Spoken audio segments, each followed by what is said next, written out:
I love when a plan comes together. Starscream here, and I am the Lord and Master of the Geekcast Radio Network. Don't tell Megatron. Welcome to The Pull Bag. Join us as we dig out our latest comics and discuss them with a rotating panel of the GCRN crew. So sit back and enjoy this week's Pull Bag.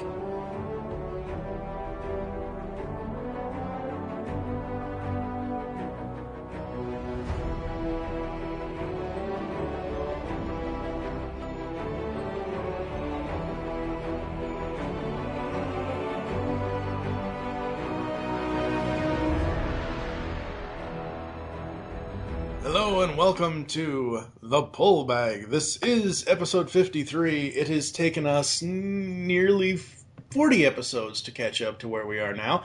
Back in episode 18, Ender and I reviewed the trade paperback for Transformers Prime Rage of the Dinobots. And now, sadly, Ender is not here. I think Jabba the Hutt has him tied up somewhere. Now we get to one of two issues, or one of two episodes that are dedicated to what was supposed to be an ongoing, but got cut back to 8 issues, Transformers Prime Beast Hunters, and with me is Ms. LadyWreck. Hello! Woohoo! It's good to be here. Yes, It's been a long time coming, right? I get Hasbro wants to constantly move on. Yeah. But I was hoping against hope that Beast Hunters would be a continuation past Prime, past the events of Predacons Rising, because as spoiler for anyone who hasn't seen it yet, Optimus dies or he sacrifices himself. You know, he goes, to the Matrix and all this and all that. But I thought it was going to be something more than what it was. We started with Rage, and we got the first 4... Well, actually, we got the first 6 issues of all more Dinobots action. In issue 7, we see that because Cybertron is restored and reformed and whatever else, we see the other Autobots, and the same thing with issue 8, which we'll get to, I think, in episode 59 of the show. I think that's when we're doing that one. Okay. So, I love the Beast Hunters comic stuff because it's the first time in a long... And this is coming from someone who has not read the Marvel US UK, who has not read any of Simon Furman Grimlock Lover, who has not read any of the other... Like, my only connection to Dinobots is G1 and animated, for however long they were in animated, which wasn't long. Yeah. So, me reading this series, I was like, finally, the Dinobots have character! Yes! Your reaction and a lot of other people that I've talked with reactions, they really liked what was done with the Dinobots in this. So, yeah, you're right. I haven't read a ton, all of the Marvel stuff, but I have read some of it. And this Grimlock pretty much carries off from the Fall of Cybertron game. He's dark. He's gritty. He is that grown-up version of Grimlock that I think that everybody's kind of wanted. I don't know. I mean, it depends on what your opinion is of the original G1 Grimlock, who actually turned into comic relief more than anything else. It's a good version of Grimlock. I really like it too. So yeah. Yeah, and I understand. Prime was ending. They had to wrap it up. They got to 65 episodes, and that hit syndication. So, but I remember. I forget when. I don't know if it was in the Origins episode I did with you or whatever it was, but I remember you and I talking about. It might have been off air about if the Dinobots got into the show. And then I wanted Greg Berger and Michael Bell to voice Grimlock. And oh god, can you imagine these characters in that show? Oh man, I don't know what the continuation cartoon is going to be, or what the next one is going to be for the adult fans. But I hope it's something very similar to Prime. So, getting right into it with issue 1, we've got covers, Amy. We have a lot of covers on this one. Yeah, well, they got three. Yeah. Cover A was Grimlock breathing fire as he bursts out of the ground Mm, by Ken Christensen. yes. Um, I like cover A, but I'm one of those people that if someone tells me, "Hey, if you subscribe, you're going to get this," I'm one of those people like, "Ooh, what can I get?" Yeah. You know. Um, there was the second cover was a retail incentive, which was animation artwork of Predaking. Yep. Okay.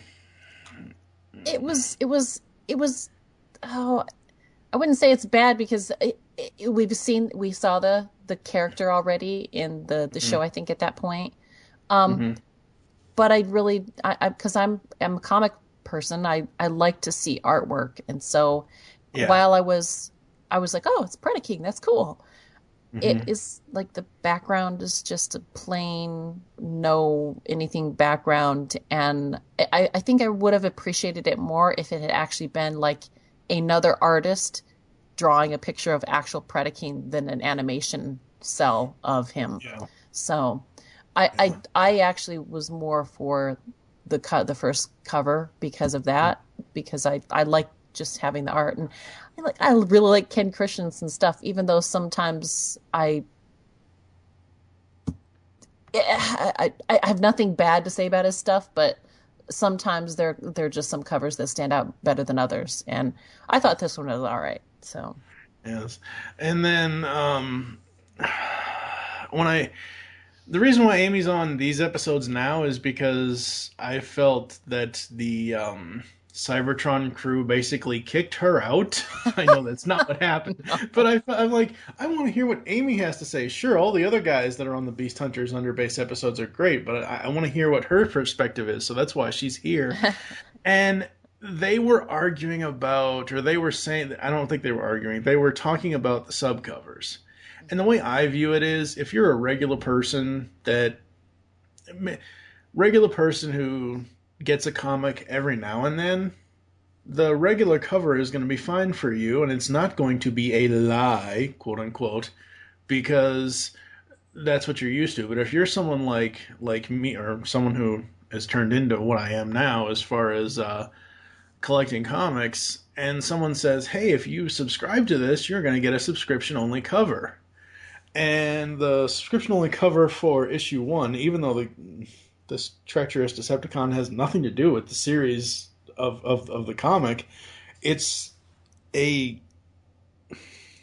at first I thought it was silver, but I think it's more bluish. It's a blue-headed Starscream. yeah, And it's simply amazing, and I absolutely love it. I really do.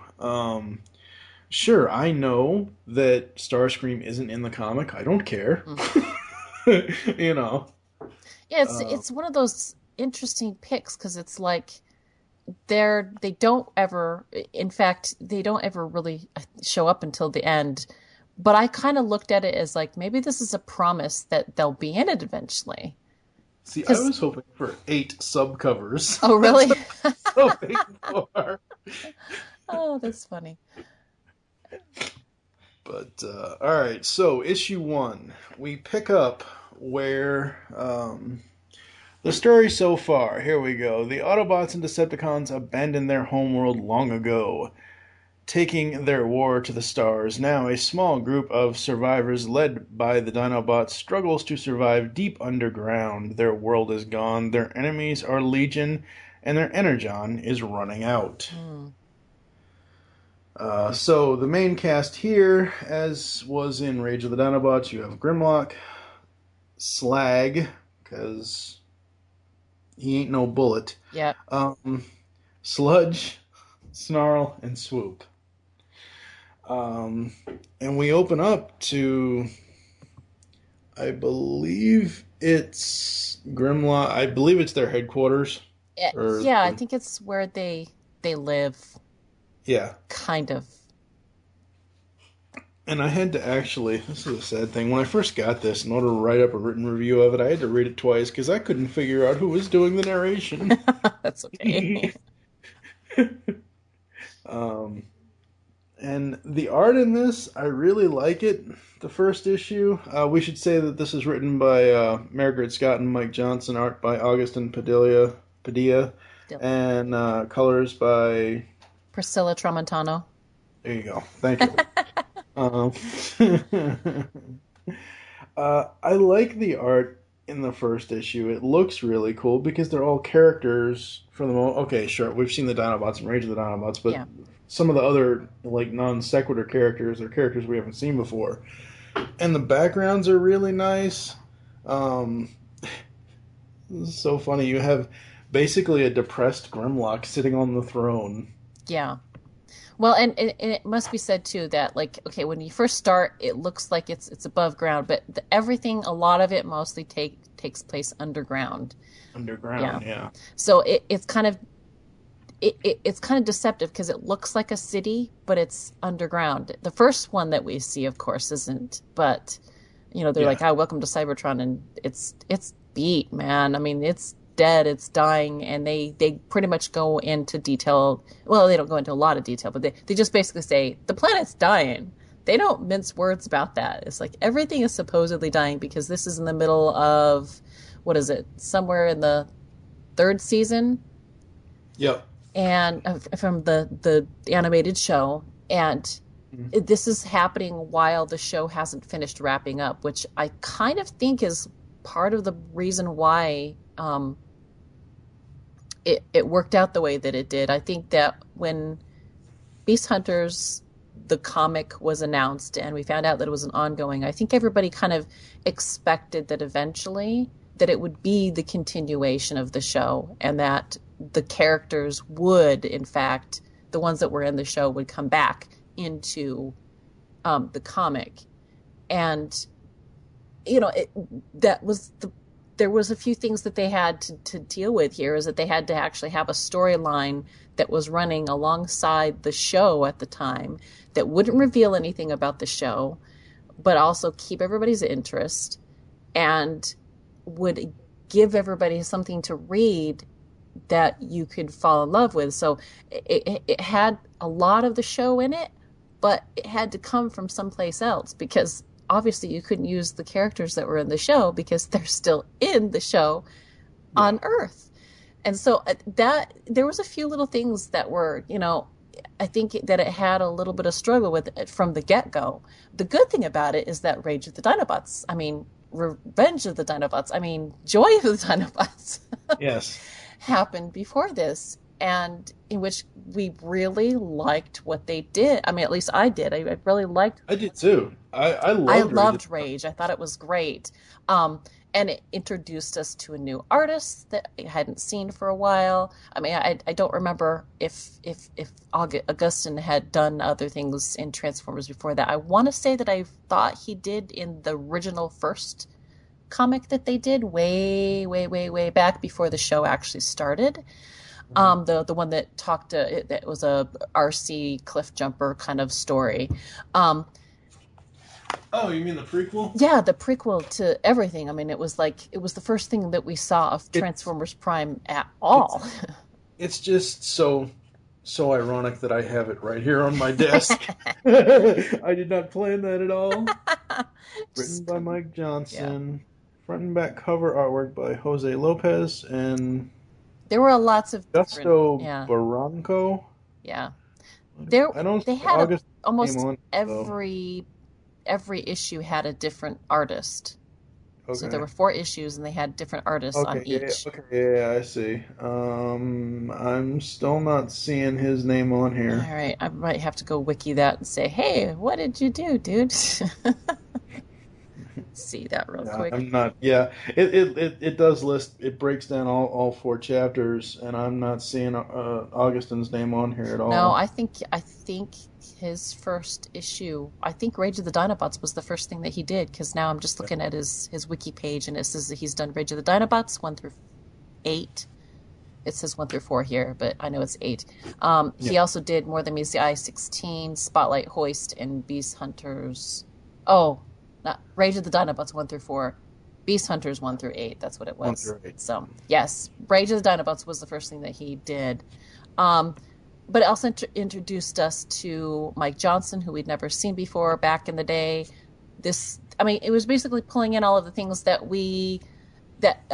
Rage started and pulling it into Beast Hunters. And so I don't think at first we had any idea what to expect out of Beast Hunters, and then we got it, and we were getting more of the Dinobots, which was, hey, I really liked what they started in Rage of the Dinobots because it was dark and gritty, and that all again came from Fall of Cybertron, where we were announced that Greg Berger was going to be the voice of Grimlock, and we weren't quite sure what to think of that, and then we got Grimlock, and it was dark and gritty, and it was like it was everything I think all of us kind of hoped that Grimlock would have been.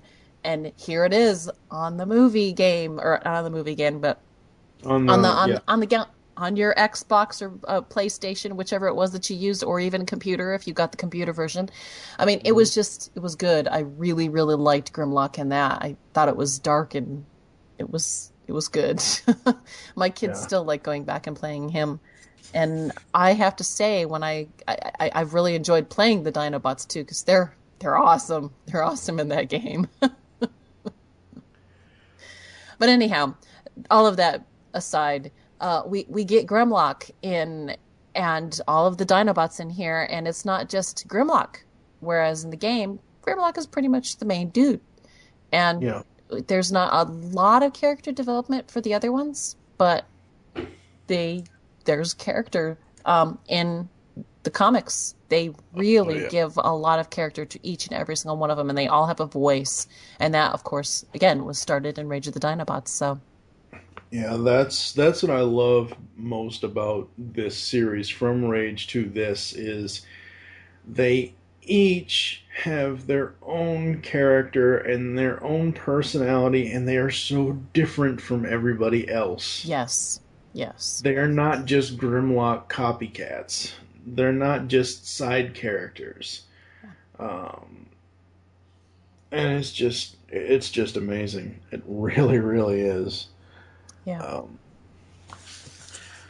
You also have Firestar in here, so that was interesting to throw her in. That was a nice little nod. I didn't expect that, but we also got teases on Twitter at the very beginning, when this was supposed to be coming out, of this character standing in the background, and everybody wondered who it was, because the only picture that we got that was teased was this shadow saying, I need to talk to Grimlock.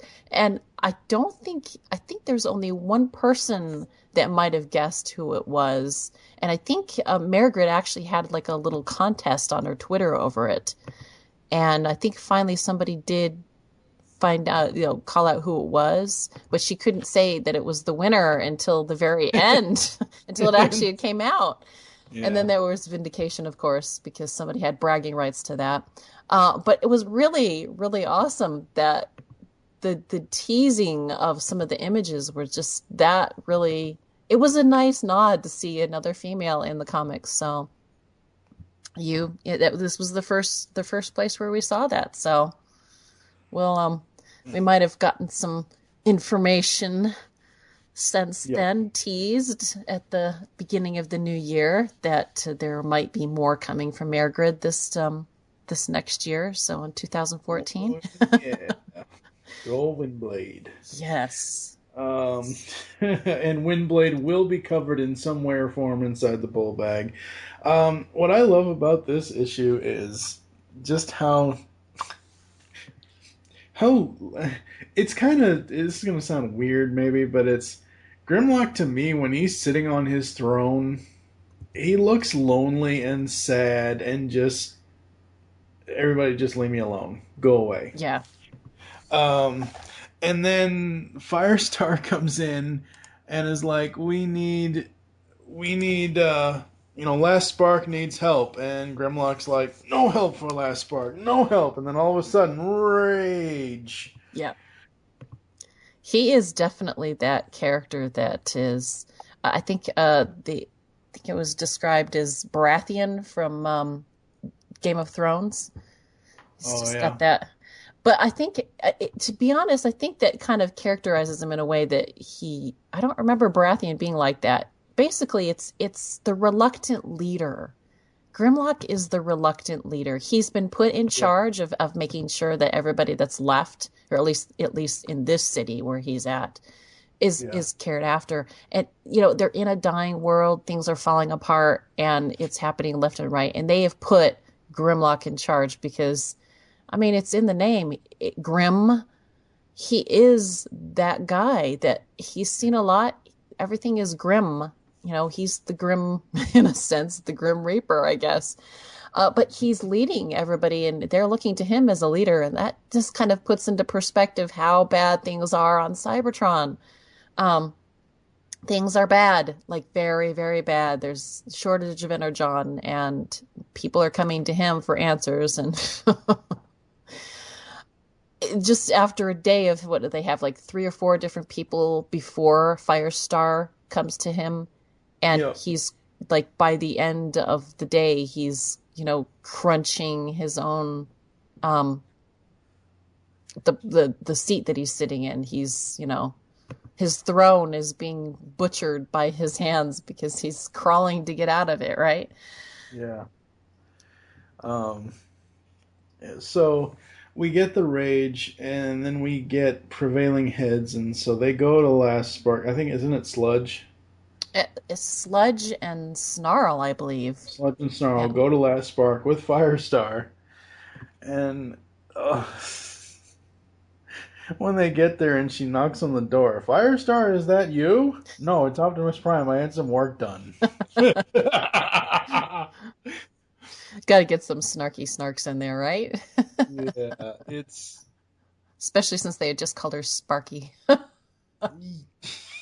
Yeah.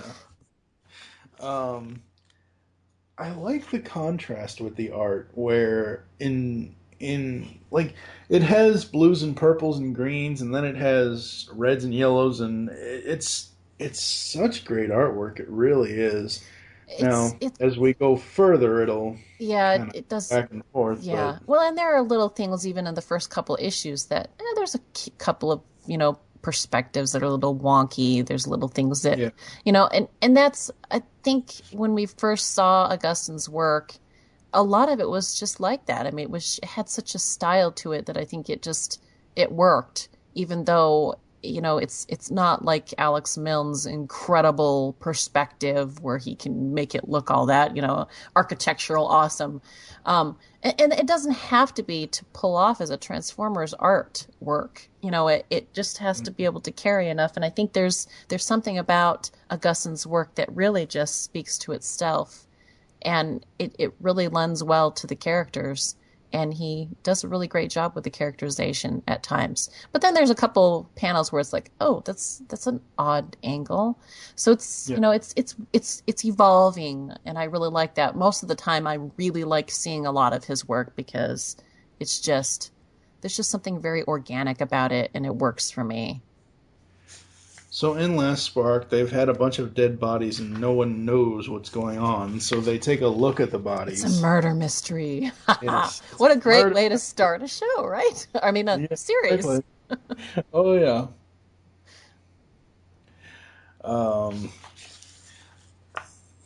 The story for me in this first issue really read really fast. Because they assume that the murders were done by the Insecticons. Yeah, the Insecticons or the Forge, because those two are kind of still slumming around since... Yeah, still slumming around. And since Rage, at least, because that's what they had the whole Forged plot line with them, so... Yeah.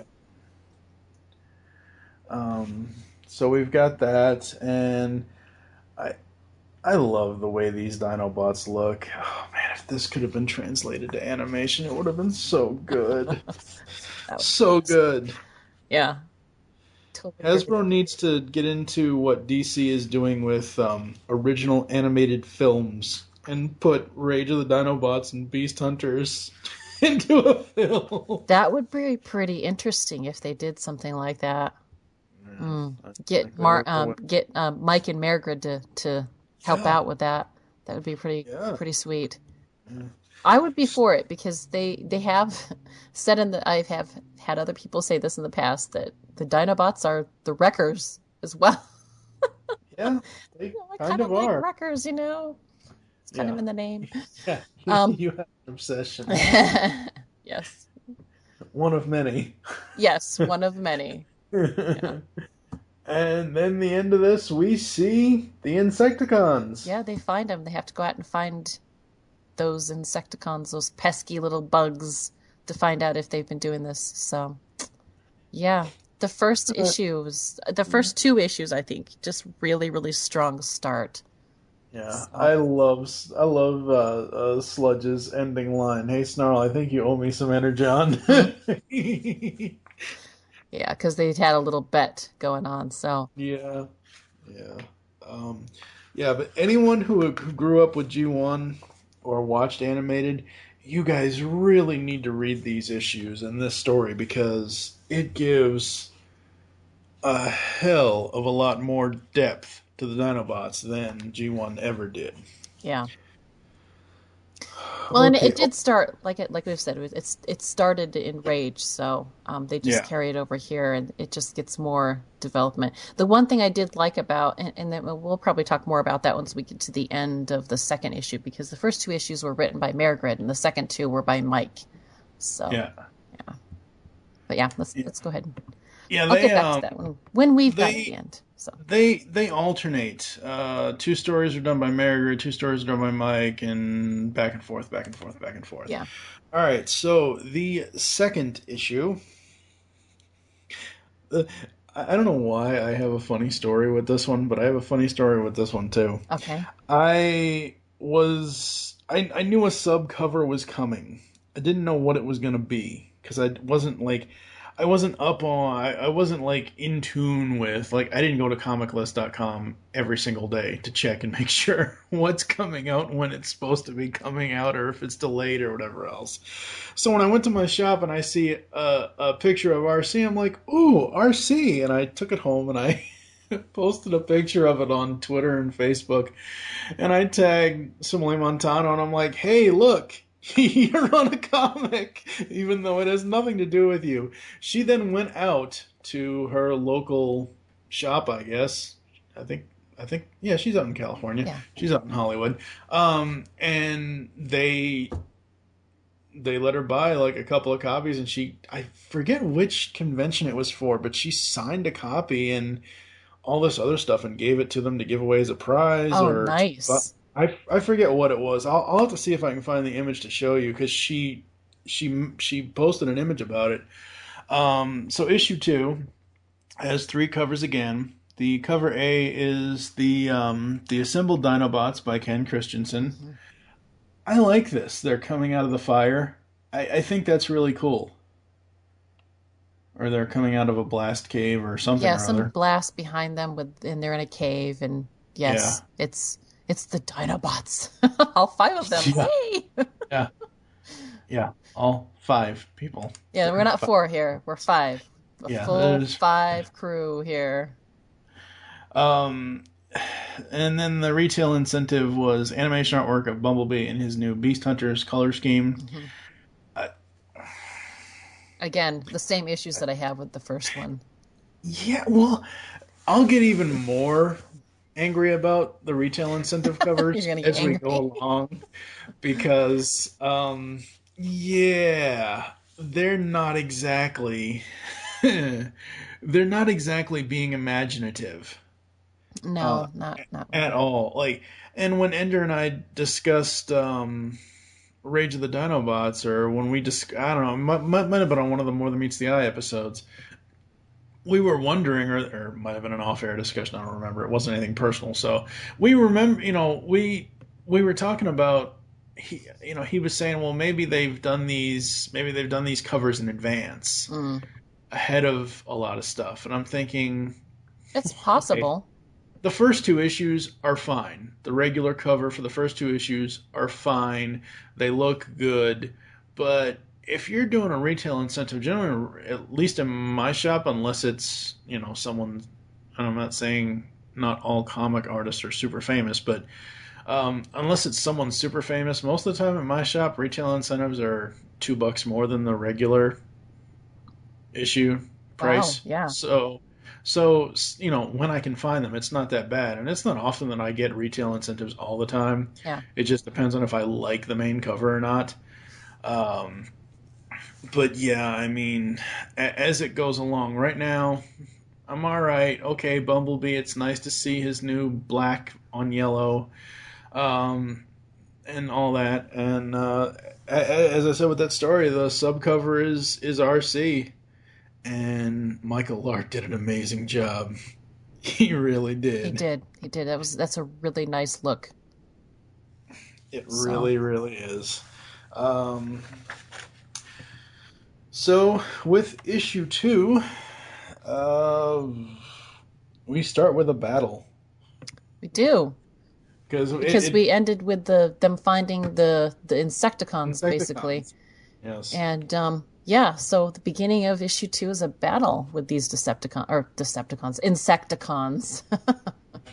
Hey, if they have a purple logo on them, they're all Decepticons. Yeah.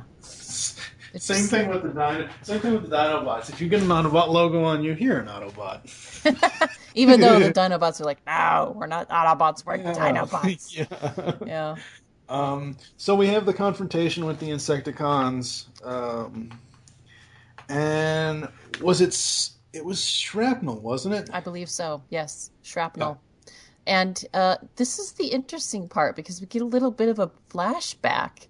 And the way that they tell it is just, Sludge. Oh my gosh. Okay, there was a little discrepancy in Rage of the Dinobots. Because in the game, Sludge was not with them, but he was in the game, and he had been basically, he looked dead at that point, because he was in a wall, and they took like a voice thing that was in him in the game, so that we could find out what happened.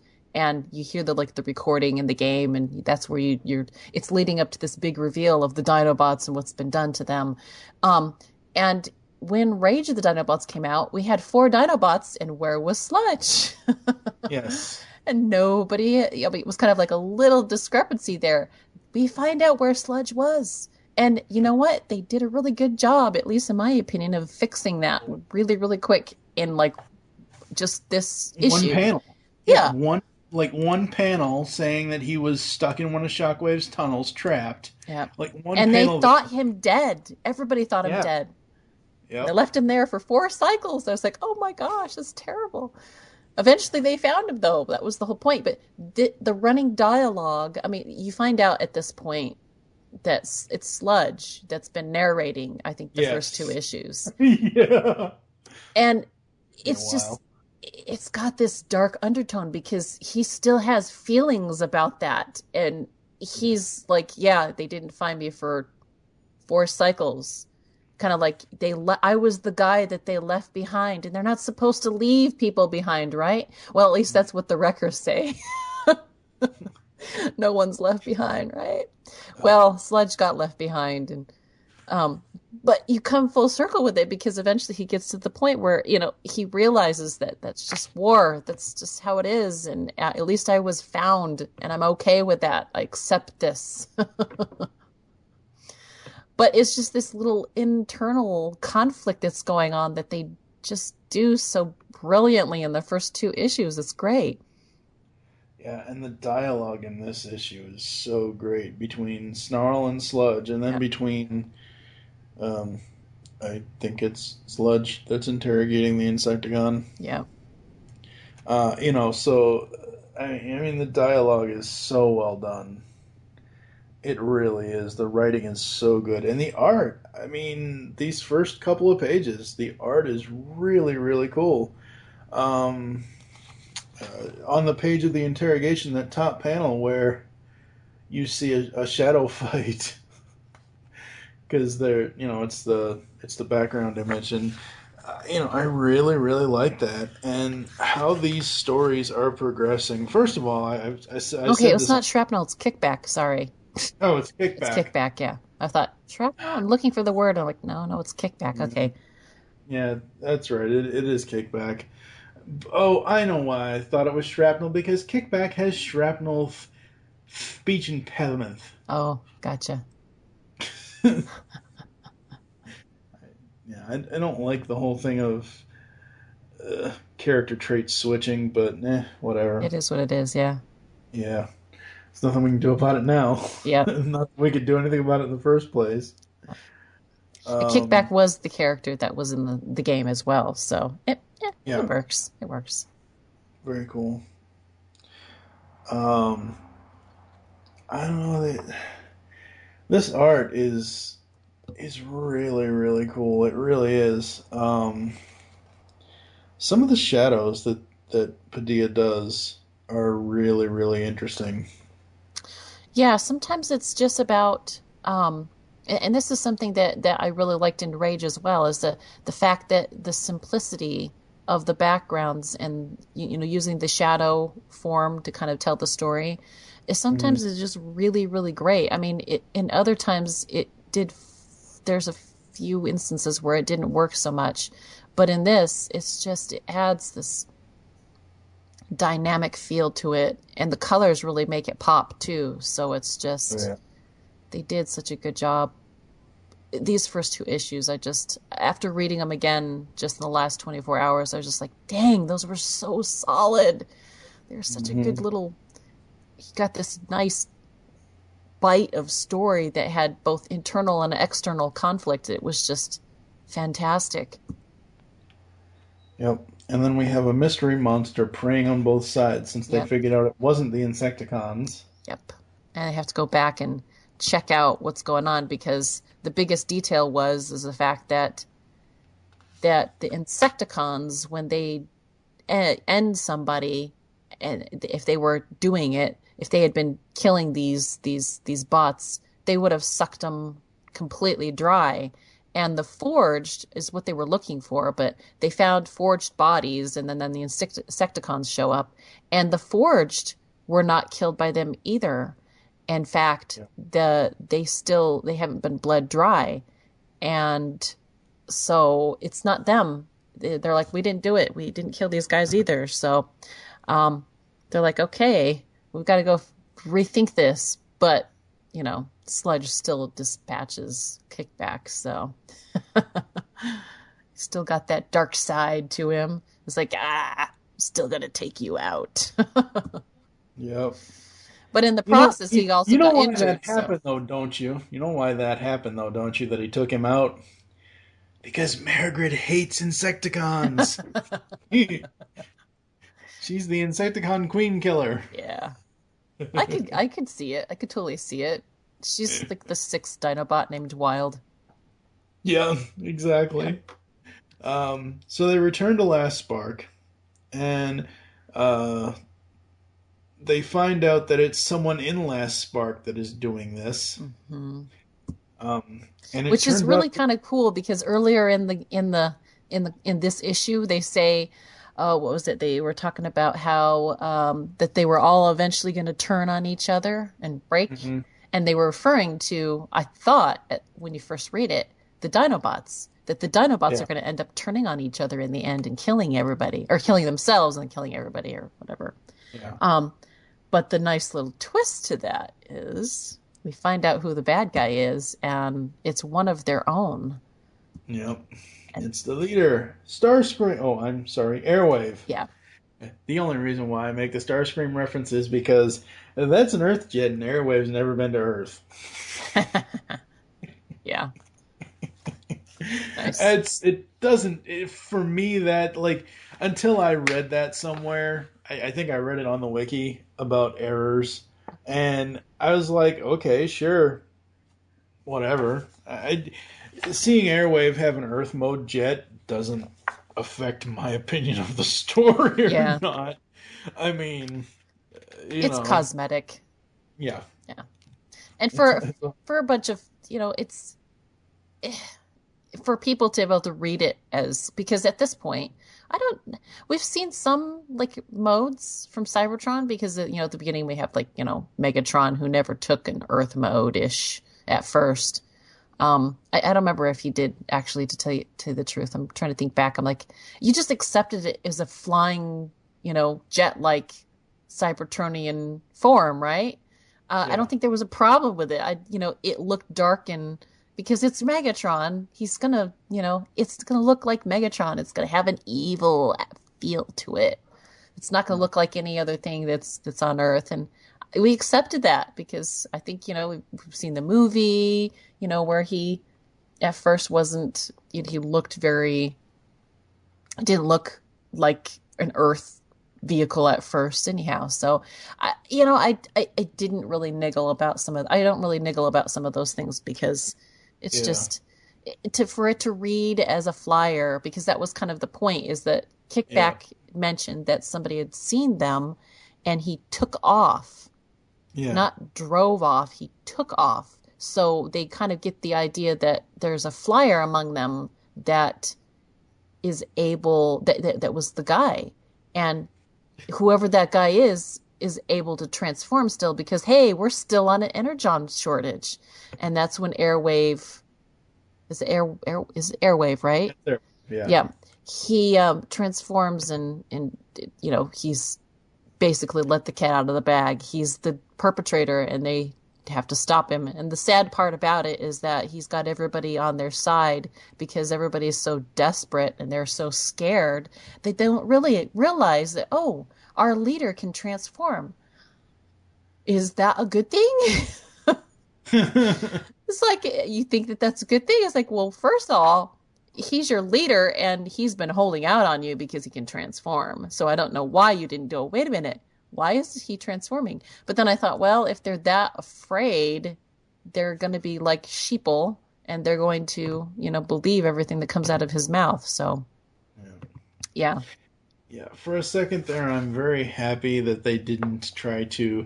We basically through the story figured out that it was a flyer. Yeah. Like as soon as it was the Kickback said that. Yeah.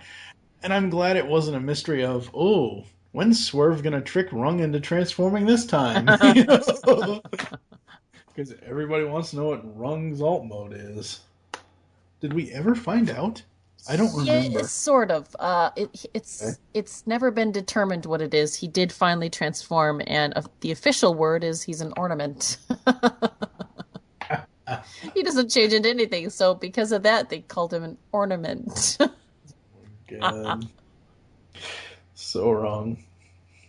Poor Rung. Yeah. I think that's. I dread what the end result of More Than Meets the Eye is going to be. That he'll be changing into some object or something that actually is useful in the very end, just before they kill him. Wait, now I'm envisioning Rung as the More Than Meets the Eye universe Kenny. Oh my God, they killed Kenny! Yeah. Bastard, you killed Kenny. Oh gosh. So we have more action. Where they have to take him down. Yeah, they got to take him down. He puts up a really good fight. He puts up a really cool fight. I don't know what it is. I think it was it More Than Meets the Eye issue 5? I don't know. There was some issue of More Than Meets the Eye where they paid the homage to the Marvel Comics Choom sound effect, or it was issue I think. It was the Schwimmer? Yeah, I don't remember. It was Choom, CHOOM, and it's ever since then, because they homage the Marvel Comics, I see it everywhere and I hate it. I'm like, seriously, do you have to throw in this word every single time? Yep. You're right. I'm just seeing it now going, oh, there's a lot of choom in here. Choom. Yeah. And wham. Yeah. But I have to say that the sound effects for all of the transformations, totally, I can hear them every single time I read them. I'm like, that sounds like this. Oh, yeah. It's good. Oh, yeah. The onomatopoeia is really working. Yeah, it is. It is. So the battle finishes. Firestar asks Sludge if he is okay. Well, because she dispatches him while they've distracted him. She comes up from behind. She was there at the very beginning, just before the fight started, and he got the first hit in and knocked her out of the way. And it almost looked like he injured her really good. She's the one that dispatches him. Yep. So, and she turns around and is like, "Hey, you guys all right? Thanks for finding our bad guy." She's the one that brought him there, of course. She's the one that's been the host, the welcome committee, and everything all wrapped up into one. That's her. Yeah. I almost wish this issue would have ended without the final page. I know that's going to sound weird, but the second to last page is the bottom panel where we see the throne room and Grimlock, his question is Sludge, and Sludge says, yeah, boss, it's me. I almost wish it would be like, it ended there, kind of like this part of the adventure's over, Sludge is back from his mission, and that would be it. But we get this final page. Yeah, because disobeying orders. Grimlock said no help for Last Spark, and then Sludge turned around and helped them anyhow. Yeah, and he challenges his authority. He says, "You were wrong." He's like, "You were wrong." Yeah. He says it twice. It's like, "I told you not to help them. It was you disobeyed my order." He's like, "You were wrong." And he says, I know. That is an interesting part, because it's like, oh my gosh, Grimlock, you know that you were wrong and you didn't want to take it back. And you're giving your dude a hard time about that. But then he drops it. It's like, they're all dying. I mean, this planet is dying. This planet is dying. They make it perfectly clear from the get-go that everything is dying. And Energon is short. People are ripping each other apart just to get it. I mean, the fact that one of their own in Last Spark has started to try to suck Energon from the dead, and then try to do it from his enemies. And then last of all, he starts taking it from his friends. That's dark. This is a kid's comic. Oh my gosh. No, I don't think this is a comic for kids. It's supposed to be for children. Yes. I have to put that caveat in there, but adult fans are reading it. This is dark and gritty, and it's like, oh my gosh, Margaret, I love you. It's like, because we're loving this. Hi, this is Margaret Scott, the first female writer in Transformers Comics, and you are listening to the Geekcast Radio Network. For that, I shall require a much greater instrument of destruction. So while Amy is in love with Margaret, I love her writing. Yeah. Yeah. But she is a wonderful person. I mean, she's such a fun person to talk to. Oh yeah. Because of the whole and this is slightly off topic, but because of the whole Windblade thing coming up, I'm going to have her back on the show for another interview. But before that was even announced, her and her husband team up on people on Twitter sometimes. Oh, they do.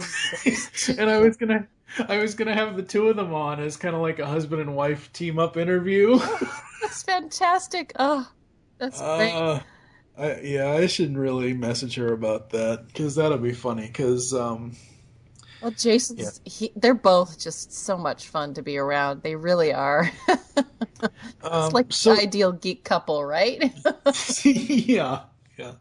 So issue 2 was a solid ending to this first. And that's the other thing that really grabbed me about this 8-issue miniseries, is that they're 2-arc stories, 2-parter stories. So you have issues 1 and 2.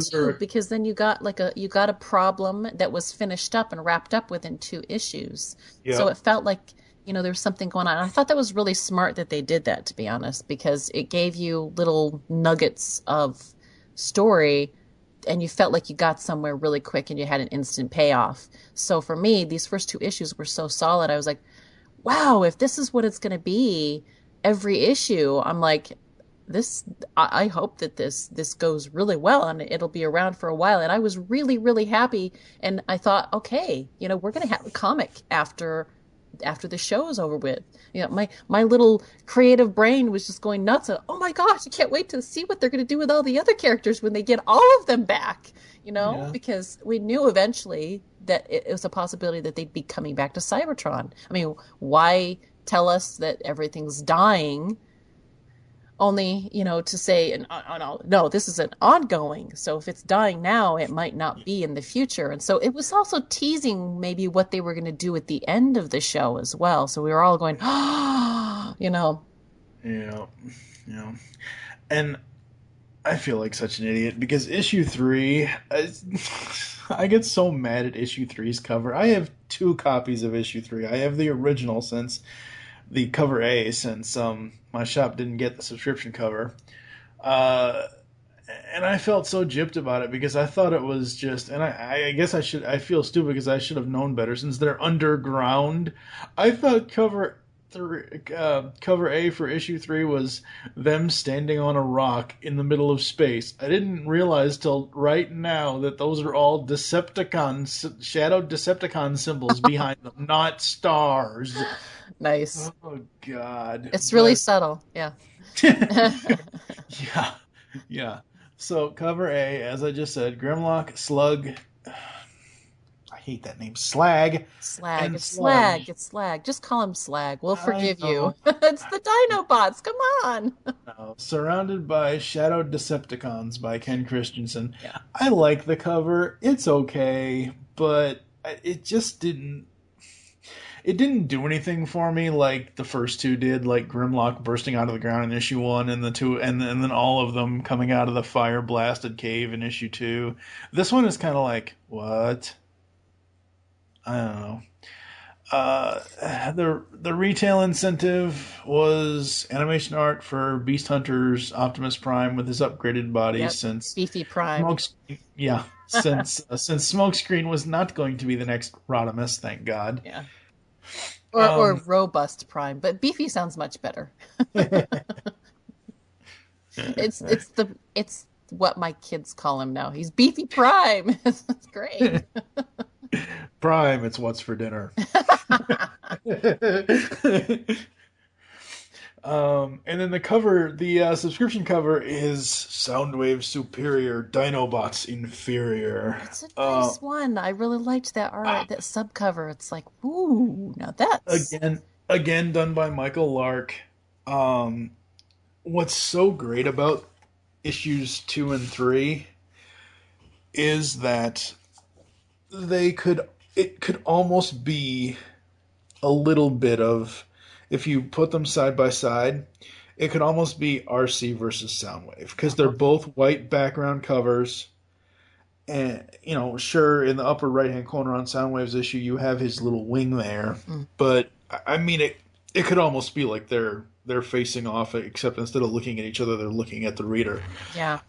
Like, somebody just interrupted us while we're about ready to, start punching fists. Yeah. Yeah. I think RC secretly ships Soundwave. Yeah, but issue 3, this time around it's Mike Johnson doing a story with Margaret on backup for writing and Padilla and Priscilla doing art and colors. I don't know. It kind of loses a little bit of the steam that the first 2 issues started. I like the beginning of this, how it's showing, Earth, Cybertron, Cybertron and targeting. I like that, but I don't know. It just... The promise of Shockwave. Yeah. The teasing of Shockwave. Yeah. I mean, they've been teasing him since the end of Rage. Yeah. Well, he did make an appearance in Rage, didn't he? Yeah. So. Well, his clone or whatever hell it was. That's true. Yeah. The problem, I'm gonna have to go back and look look up how many episodes of the show Mike Johnson did, but Margaret's first story was so solid, and here I was like, I don't like this change. I just don't. It's one of those things where, and I haven't read a lot of other things, so I don't know how often it happens. But it's definitely, they are two different kinds of writers that do two different kinds of styles. And it's not that, like, they're both completely valid styles. There's nothing, I wouldn't say one's better than the other. But when you start out with a boom, and then you get one that kind of pulls back a little bit, it does lose a little bit of steam. And he's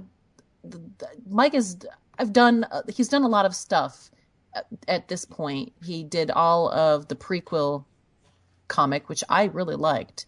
And it does kind of feel that, at least when you have his issues, you can see that it's just a little bit different.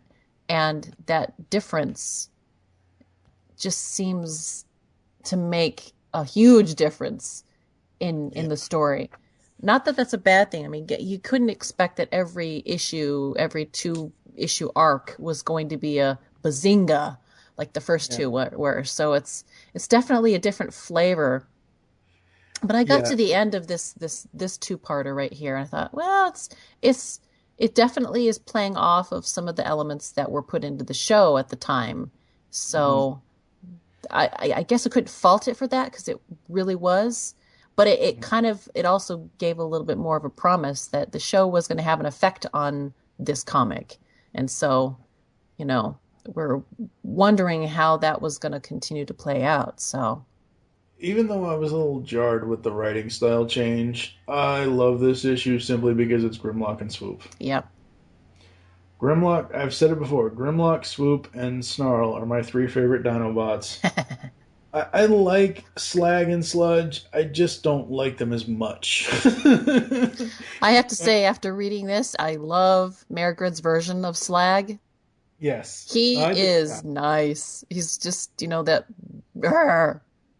grumpy guy that just, He's basically a Dinobot version of Cup. Yeah, I guess you could see that, yeah. But he's also the contender, I'd say. Oh, yeah. Grimlock and him would be contenders. Which makes sense, because, hey, a Triceratops and a, T-Rex. How often as a kid have you ever seen those, those two always are at, they're always contenders. You see the Triceratops against the T-Rex. It's kind of turned into a thing. As far back as I can remember, whenever I see a T-Rex, he's always facing off a trike. So, and bless the awesome that is Jurassic Park, and seeing a real live trike, even though it wasn't real. Yeah. Thank you, Jurassic Park. You're not just stuck on the Land Before Time films. That's good. No, it's not Land Before Time. No, Sarah. I know. And her drama. I know. No, I'm talking about the awesome. I know. Jurassic Park. I know. What I will say about Padilla's art and the colors is on the page where they have to either go through or go around a rock slide. Mm-hmm. Swoop is saying, just transform. You can cut through this in a heartbeat. Yeah. I love the shading. I love the shadow of him and Grimlock, and just the blue and the red of their visors. And then Grimlock says, no need to transform. Only need to in most dangerous So Grimlock doesn't want to transform. No, he does not. And this is something, again, was established in Rage, where he loses control. Yep. So basically, the first issue starts out is that they're what was it? I don't remember why were they in here? They were on patrol. They were on patrol. Yeah. And they run into some of the Forged, and they have a little, but not a little. They basically run into the Forge, have a fight that Swoop starts, and Grimlock finishes. And Swoop gets his butt knocked out of the sky, and Gerlach says, you learned your lesson. And then they, clear away this debris that was there that that the Forge seemed to be there for whatever reason, kind of either guarding or they were mumbling something about what they were doing there. And so they clear it away. And that's where we get this, conversation of Swoop saying, hey, you could clear this out in a minute. Just transform. He's like, no, we're not going to do that. So they get to the end and they find that out of the debris out of the way, that there's some sort of, there's doors and there's something being protected. Yep. And they go in and Swoop is kind of, are you sure you really want to do that? Shouldn't we get the rest of the Dinobots before we go in? I thought that was great. So. Yeah, that was awesome. And then we cut back to Sludge and Firestar and Zoom. Mm. Oh my God. The wheelie wannabe. I'm not sure which is worse, Amy. Zoom or Wheelie? I really don't know. Wheelie. Zoom has a shorter shelf life. Thank God for that. As soon as I saw this character, I'm like, somebody please bite his head off. Like, now. Please, do it now. Now. Please, do it now. And I love that idealistic, peppy little guy. It's like, oh, please, I want to come and help. I want to be help. I want to do something. I want to have an adventure. It's like, you know what? He's the young, immature little guy that's just, he's so cliche. He's so throwaway. But he's got this innocent look on his face. And you're like, Zoom, he could have been called Bob. He could have been called George. He could have been called anything. It's just the cliche character that's like, I want to help. The guy that's green around the ears that thinks he wants to get involved is going to bite off more than he can chew. And it's going to end badly. This was that guy. Yeah. And Sludge puts it perfectly when he says, let me make myself clear. Transforms. You're not ready for it. It's like, dude, kid, you're not ready for it. The adventure is right here, helping your fellow bots, okay? You shouldn't be thinking any higher than that. You're not even built for it. The only thing that seems to zoom is your mouth, okay? Oh. Yeah. Thankfully, Zoom did not rhyme at all. Yeah. Yes, that would have really put it over the top. Yeah. So, like, hey, it's Wheelie's cousin. There's nothing dark about Zoom. He's just a nice, innocent bot that does not know what he's getting into or what he really wants because, unfortunately, he got stuck on Cybertron. That was his error, the biggest error of his ways, is he got stuck on a dying planet, pretty much. So, yeah. What do you think of this 2-page scene changes? Because we've had 2 pages where it's them looking for the lab. We've had 2 pages with Zoom, Firestar, and Sludge, and now we go back to the lab. What do you think of the constant scene changes?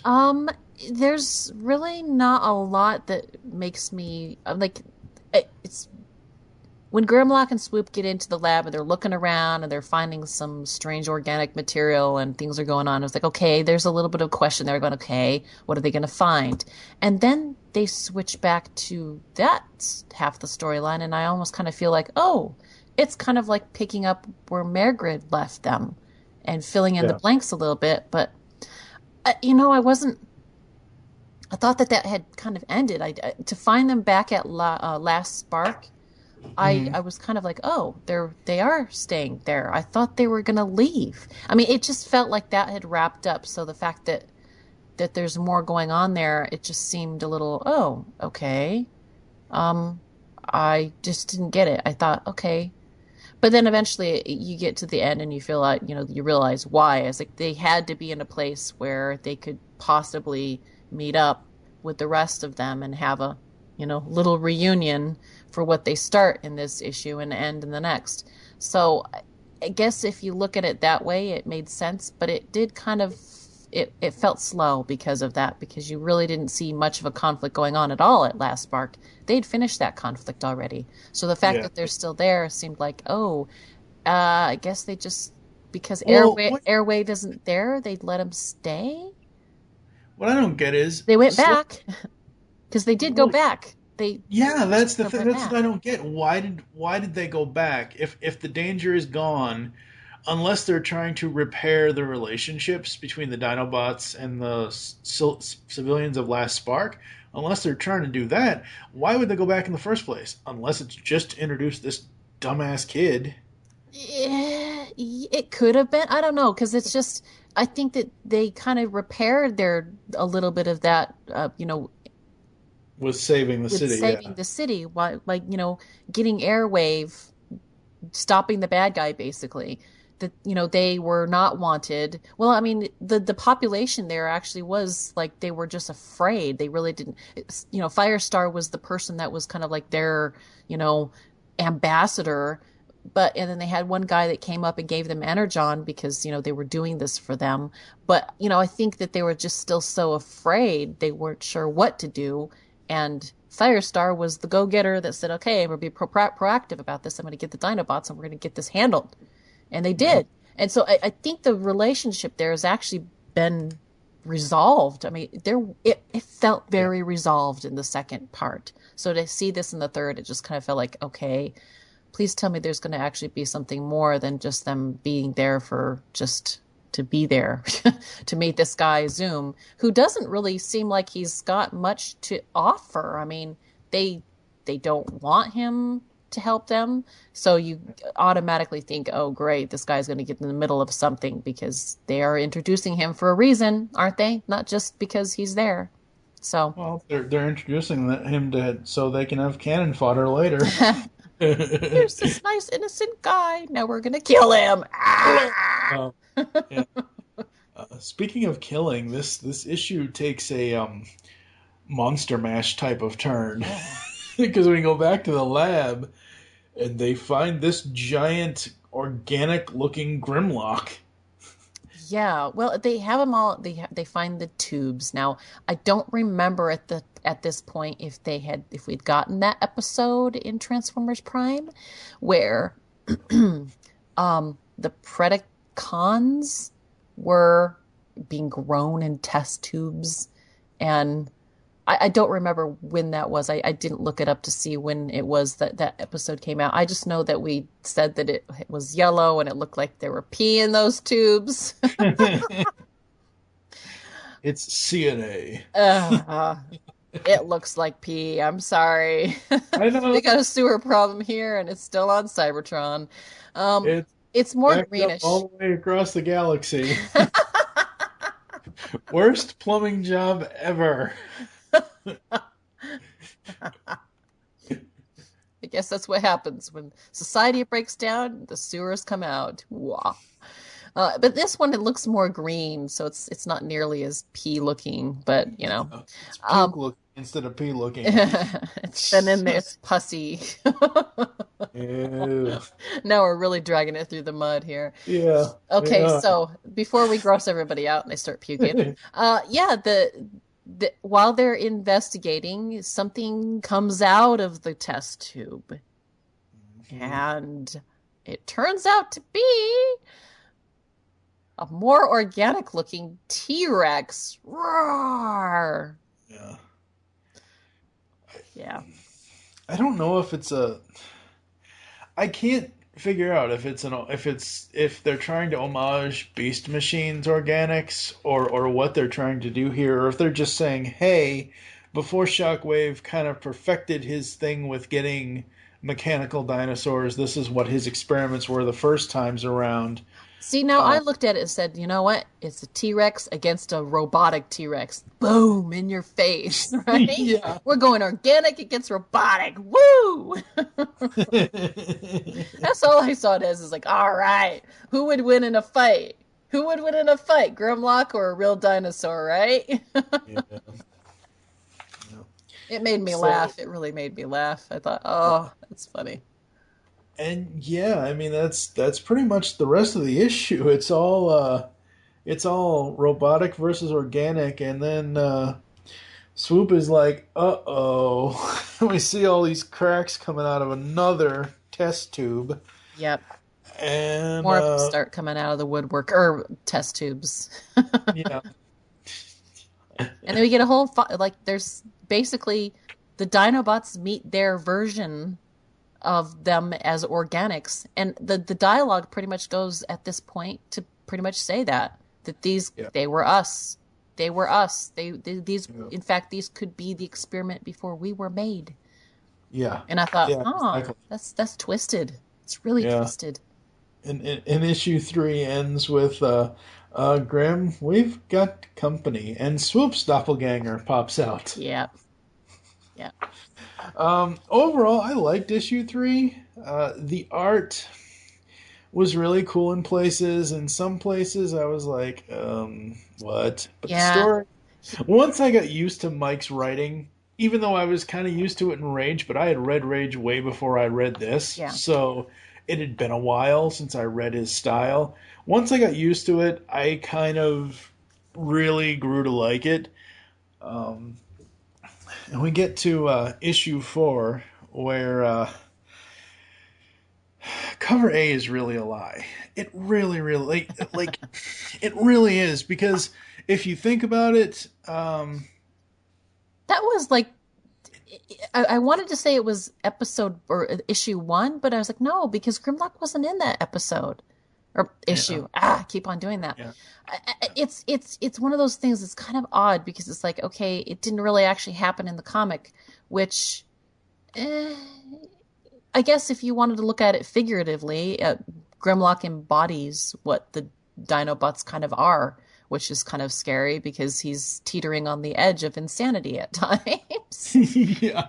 But, I guess it's just the Dinobots prevail over Insecticons. And you kind of look at it, and, if you look at it figuratively, it kind of pulls off.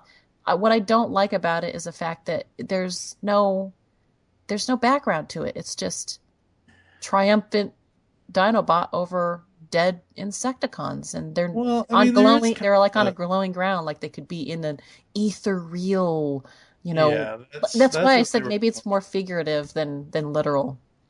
But the problem is, as a reader, okay, as a comic book shopper, if you're going into your comic shop and you pick this issue up and you look at it and you see Grimlock standing over a dead Insecticon, you're thinking, okay, sure, there's going to be Insecticons in this issue, or there's going to be a battle in this.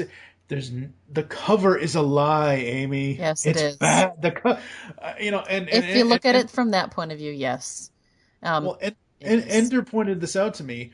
Are the covers done before? Like, are the covers chosen before the whole story? Like, that's what I kind of wonder about. Probably, to be honest. Some of the stuff. Because I know that at least on the main ongoings, they are putting out those covers well in advance before sometimes they even have a script. So that's my guess, is that they probably were done way in advance. So that might be the reason why, is because they didn't have a script to go off of, and he's just putting stuff together. And, Ken's doing the best he can. It seems like the first couple ones are really solid, and then it's like, how many different versions of the Dinobots can you do? The retail incentive is, again, more animation artwork, this time of Optimus Prime and Predaking in battle. It's a wraparound. A wraparound cover. Again, it's nice, but it's nice, but I don't like. I'd rather see an art version. I mean, I saw the animation on the show, and so this clearly at this point, I think everybody's realizing that it's has ties to the show, but it isn't the show, and so I think that I started wanting to actually really see. Give it to another artist and have them do like a scene or something from the comic that we've already seen already. That would have been interesting. And then it would give us a chance to see other artists do their rendition of Transformers Prime. And, sometimes that's where, people start in Transformers. We get more artists because, they give it to other people to try out. And, we see them on covers for a little while. I mean, that's how Levio started. He did a couple covers before we actually saw him do any in comic work. So, and I actually liked a lot of those covers. I went and bought those prints on like I think it was Megatron and Optimus Prime. They did the best of. They had a little trade that came out that had like different stories of those characters over the years previous to what IDW was doing, or actual IDW work that had done in the past. And he did a cover for one of those, and I picked up the best of Optimus Prime, and I think there was also a best of Megatron. There was a whole bunch of them, but I think he did those two.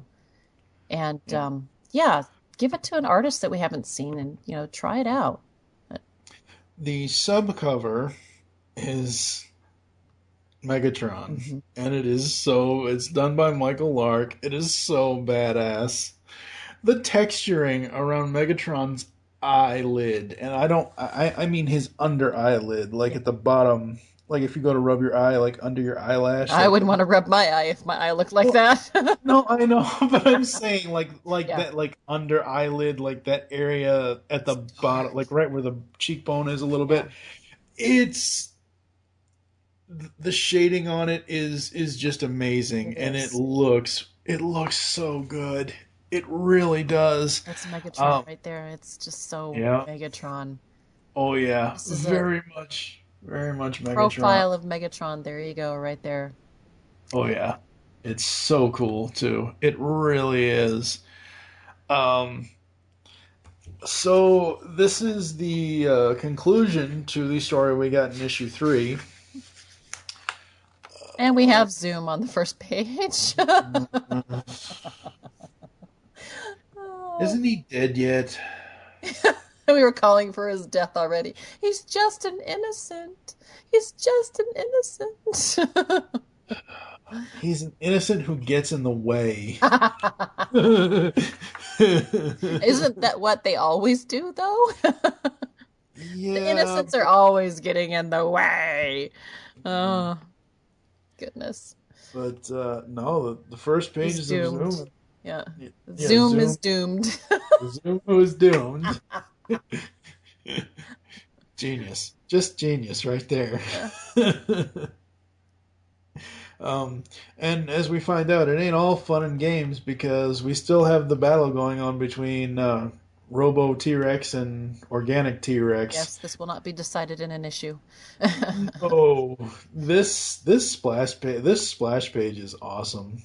Oh yeah, especially since really you've got, one half robotic, the other half organic. I mean, it screams, this is the battle that we are going to see, the smackdown. So, and again, I love the splattering effect that they did. They did it on Rage of the Dinobots too, and it's just, it's gorgeous.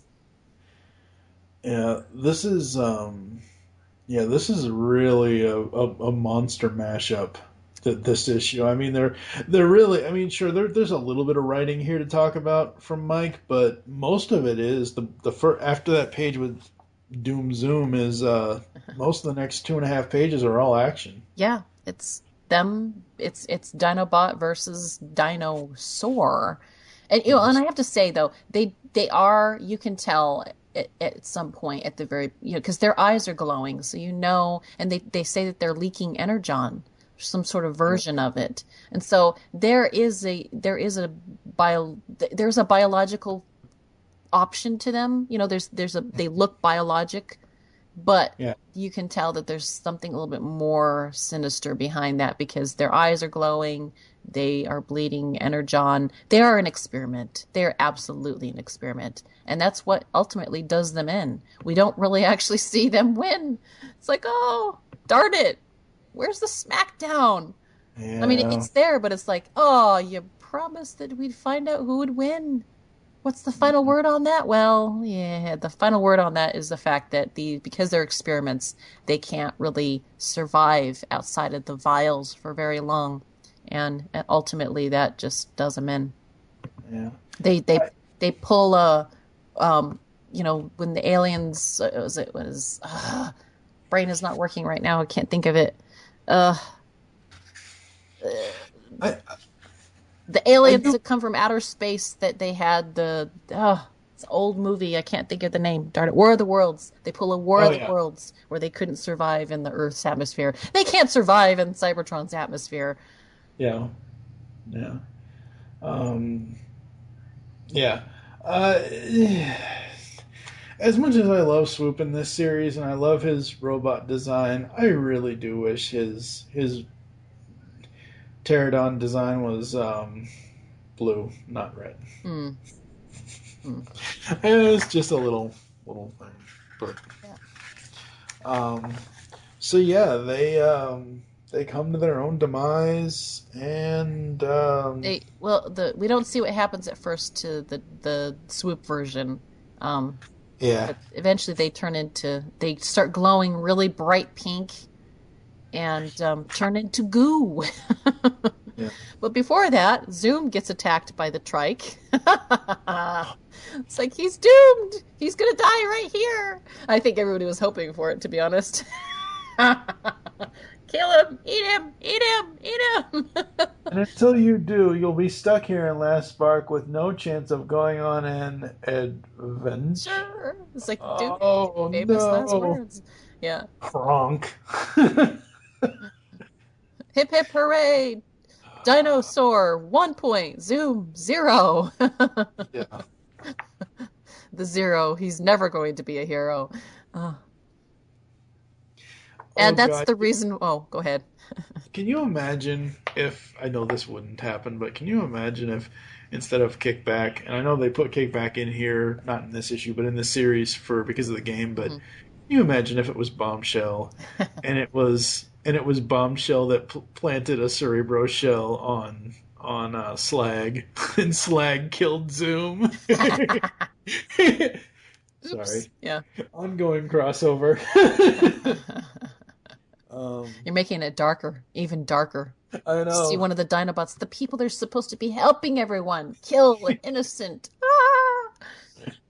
I love this page. I think I got a screen image, or I might have gotten from the digital copy of this. The page where Slag's like, "All right, Ugly, you want to lock horns? Let's lock horns." I love that page. That's good, and that's so Slag, or Slag.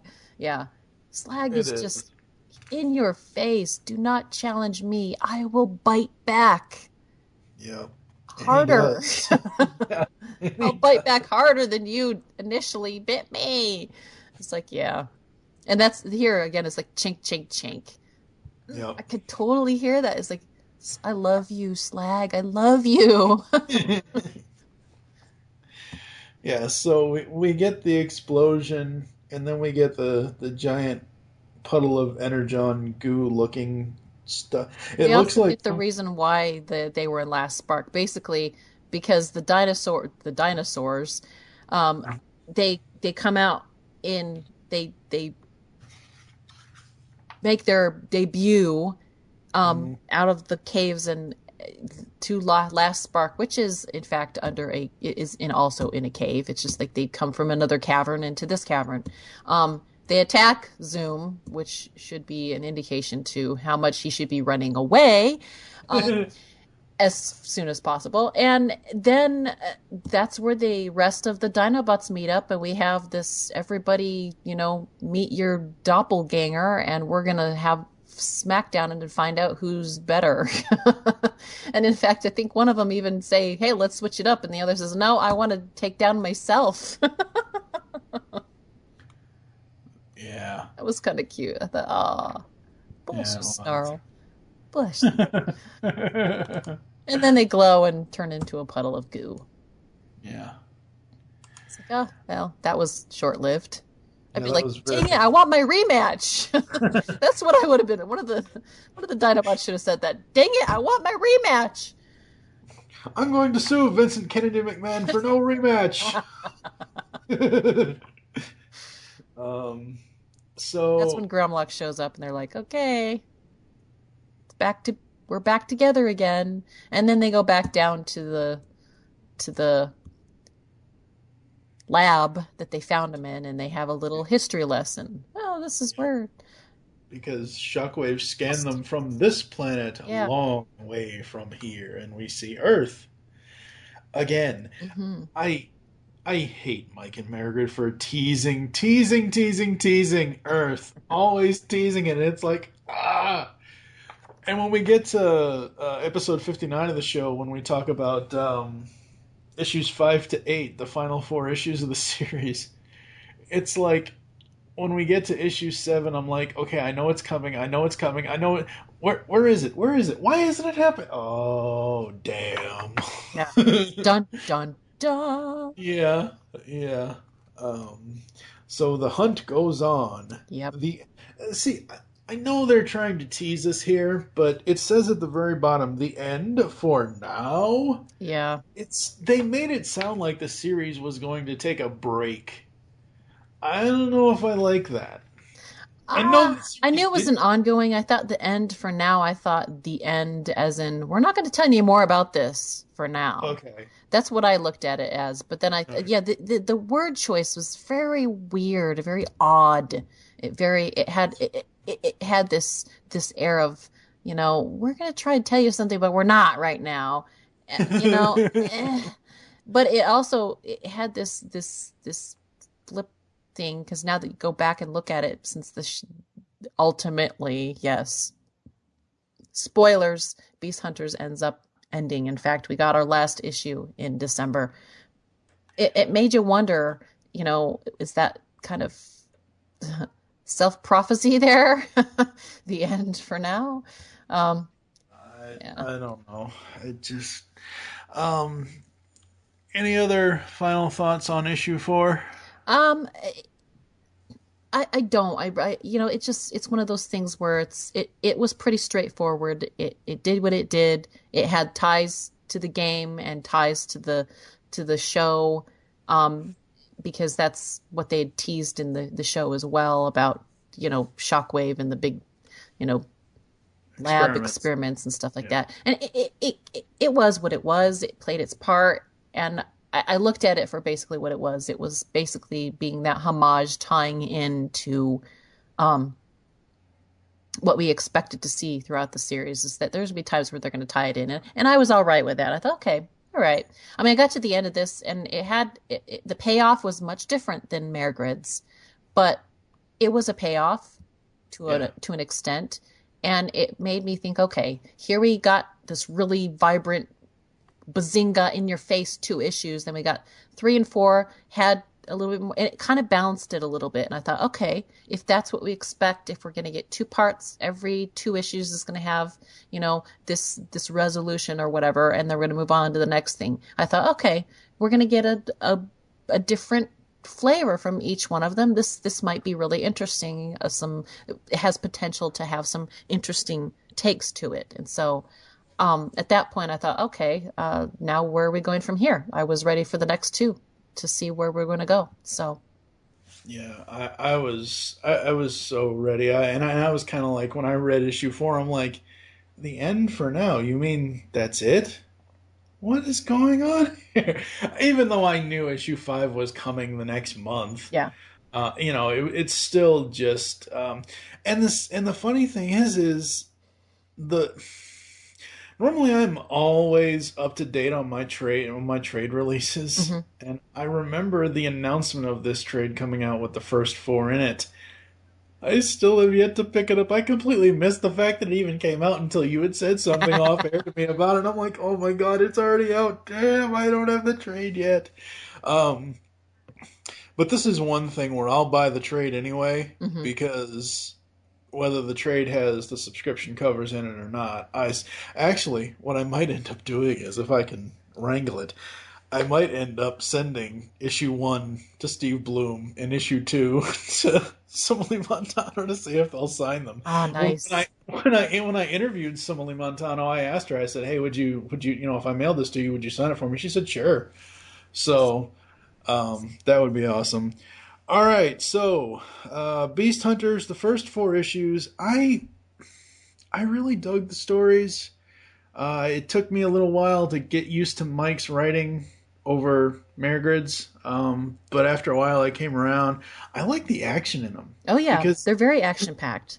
when you think of the Dinobots, you don't think of, you know, characters. You don't think think of the Dinobots like Spike and Daniel arguing over an Energon cube, or Hot Rod and Cup arguing over why do you always tell all these old stories, and why can't you grow up a little fat? You know, it's not that at all. Sure, the characterization of the Dinobots here is amazing, and I love that they actually each have their own individual characters, like I said, but it's a combination of storytelling and action that makes these first 4 issues so good. Oh yeah, I'd say this is a really, really solid. They did a really good job introducing us to what they were doing at this point. We got, you know, bits from Mike and we got bits from Margaret. So going back and reading it now, because this is almost about a year old at this, well, no, it'll be a year old in a couple of months. Yeah. I look back at it and I go, oh, I really liked this. I know. You know, and I think the only reason why it ended is because the sales on it were just not that great. Eventually, I think the sales just kind of took it down. So, sucks. I do hope that we get to see more of. I mean, we are going to see more of Margaret. I don't know about Mike. Maybe he'll be back eventually, or maybe he's moved on to other things. I don't know. I think he's working on the Star Trek series for IDW, because I know his name was attached to the Con 5-issue miniseries. I think I'm just going off of memory here. I don't. Oh, that's good though, because like, I like his style. It's definitely not Margaret's style, and that's fine because everybody has a different way of doing things. But yeah, I wouldn't be opposed to seeing anything from either one of them. The right story comes along. But we already know that, you know, Margaret's going to be working on a series after Dark Cybertron ends, and I think it's still up in the air as to whether or not it will be an ongoing or not. So, I want to see more of what she has to say. She's got this dark, gritty. I didn't comment at the end of issue 2 of hers, but basically, I like the fact that you've got internal and external conflict, and you're getting resolution even of both the internal, external in the comic. It's just the complication of it, but yet she waves it so well that it makes it work so beautifully on the page that it's just. That's why I liked the first 2 issues, is because we had both external and internal conflict. Now, Mike's conflict was a little bit different.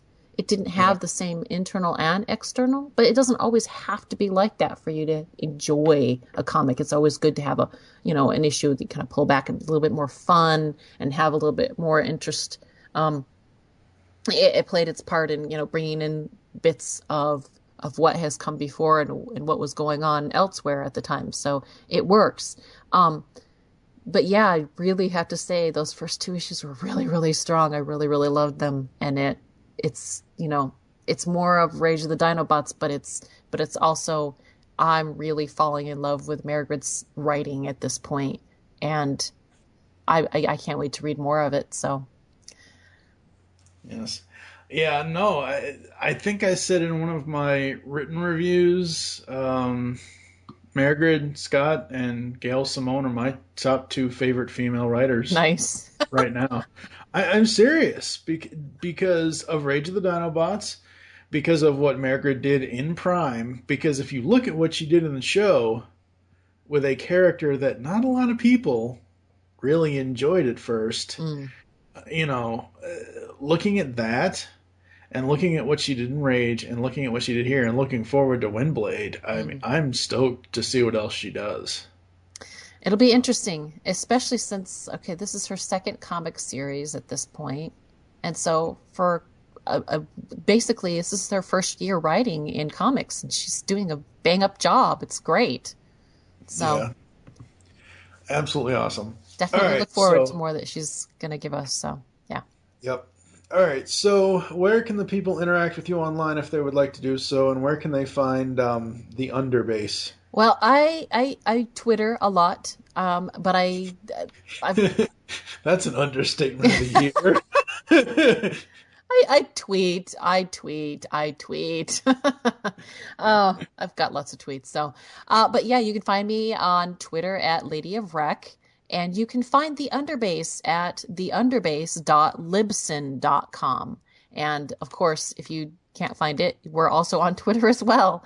The Underbase, it's at the Underbase. And I again, like I said, if you can find me on Twitter, I tweet stuff about the Underbase. So if you can't find Libsyn or whatever, you can always catch it at least once a week. I'll put a link in the show notes, or I'll put the iTunes link, or I'll put some sort of link to the show in the show notes. Yeah. Now, and we did review all of Beast Hunters.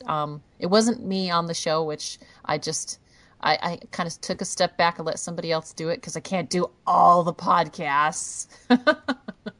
She's lying, ladies and gentlemen. She secretly runs it all. I do secretly, but I'm not always on all the podcasts. So I've turned over to just doing a lot of the editing duties and making sure everything gets up and doing all the promoting and all of that stuff. But that's that. You can find me there. So yeah. All right. Coming up next inside the Pole Bag in episode 54, Steve Megatron and I are going to go back to the Mystery Machine adventures, and we're going to be covering Scooby-Doo Team Up number 1, which takes place directly, or somehow it takes place after the Caped Crusader caper from the new Scooby-Doo movies, where Batman and Scooby-Doo team up against the Joker and Penguin. That's going to be an interesting record. So we will catch you back here with Beast Hunters 5 through 8 in episode 59. Until then, make your great escape into comics, and we will catch you next time. Oh, we didn't give a rating. Rating? Yeah. That's all right, I guess. I was going to say, if we were going to give it a rating, I would probably give it a 4, just because I really liked the beginning. It was pretty fantastic. For all 4 issues? Yeah. Okay, cool. I mean, just because I really enjoyed those first 2 issues. Yeah. For rating for me, I don't know, I'd probably give it a... for all 4 issues... Yeah, I'd probably give it a 4, now that I think about it. I mean, there wasn't... I know later, when we get to 5 through 8, there's a lot of art change-ups that is just like, oh my god, what is he on? Yeah. It's like, one issue, Augustin is great. The next issue, he looks like his 5-year-old's drawing it. The next issue, he's great. Next issue... Yeah, I wonder if it's just he's got other jobs on the side, but, I mean, I'm sure he does, but I think it's just... doing an ongoing is a lot of work. You just heard the latest episode of The Pole Bag, GCRN's comic book review podcast. There are several ways to get in touch with us and leave feedback for the show.